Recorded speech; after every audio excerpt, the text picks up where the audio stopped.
Solitude, a state of detachment and isolation from people and from our daily routines.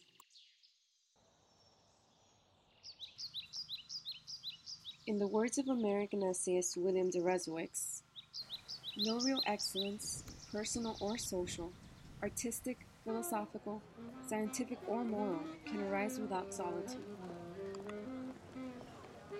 But what will happen when that moment for ourselves, in which reflection and thought occur, is left behind in exchange for our desire to be connected?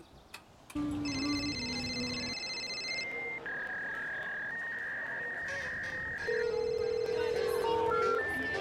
you have dialed has been changed.